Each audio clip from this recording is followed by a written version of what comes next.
الله المستعان، خايف لا يستطيع أن يصمت. مش انتوا بتقولوا ان الآية في الآئمة فالله نسب الدين لهم، رضي الله الدين لأبي بكر وعمر وعثمان وصحابة. انت شو تقول؟ احنا خاف نقول لك وما ترضى. الله أكبر، أثبتت أن الآية نزلت في صحابة النبي. الو، سلام عليكم.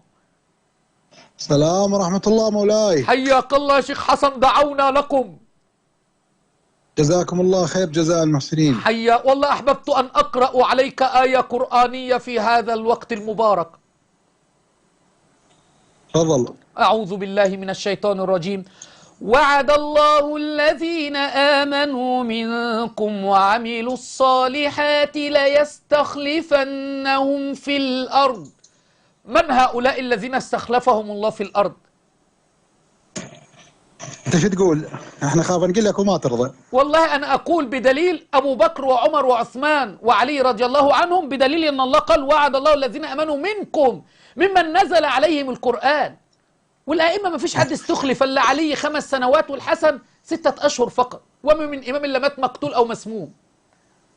زين، انت عندك دليل؟ عندي دليل، أقول لك في نفس الآية وعد الله الذين آمنوا منكم وعملوا الصالحات ليستخلفنهم في الأرض كما استخلف الذين من قبلهم ولا يمكنن لهم دينهم الذي ارتضى لهم دينهم. فالله نسب الدين لهم، رضي الله الدين لأبي بكر وعمر وعثمان وصحابة ومكن لهم في الأرض، أليس كذلك؟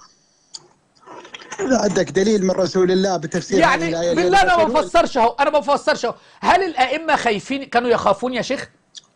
الأئمة كانوا يخافون؟ الأئمة كانوا يخافون؟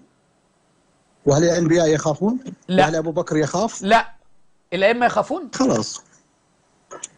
يعني لا يخافون. الله أكبر، أثبتت أن الآية نزلت في صحابة النبي، لأن الله سبحانه وتعالى قال ولا يبدلنهم من بعد خوفهم أمنا. فأنت تقول أن الأئمة لا يخافون، أما أنا أقول لك أبو بكر وعمر والمهاجرين كانوا في المدينة خائفين، كانوا يخافون للفقراء المهاجرين الذين أخرجوا من ديارهم وأموالهم يبتغون فضلا من الله ورضوانا وينصرون الله ورسوله، فكانوا خايفين والله بدلهم ولا يبدلنهم من بعد خوفهم أمنا، فبدل الأمن لأبي بكر وفي خلافته وعمر وفي خلافته. لا ظل تسمع.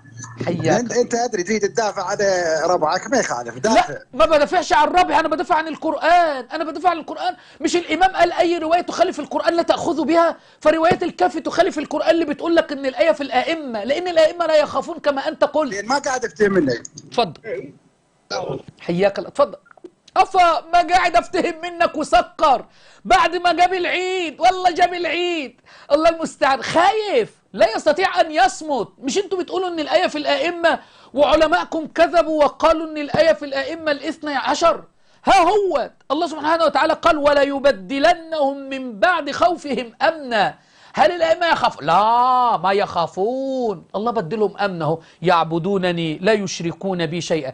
لذلك الذين مكنهم في الأرض أقاموا الصلاة وأتوا الزكاة وأمروا بالمعروف ونهوا عن المنكر. ما تمشيش عن الأئمة، لأن أنت أقاموا الصلاة، الأئمة استخدموا التقية وقال لك صلي خلف السني، والإمام علي كان بيصلي خلف الأول والثاني والثالث تقية، وأتوا الزكاة استبدلتوها بالخمس، وأمروا بالمعروف. الأئمة يقول إن التقية ديني ودين أبائي واكتم الدين، ونهوا عن المنكر. الإمام كان الرجل يأتي ويقول له أنا ألوذ بالصبيان، يقول له أنت من شيعتي، يولع النار فيما يتولعش ويطلع موالي.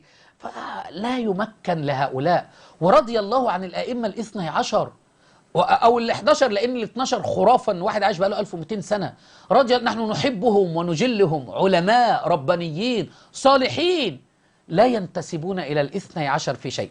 الله أكبر. تثبت هذه الآية خلافة الأول والثاني والثالث والرابع والحسن الخامس رضي الله عنه.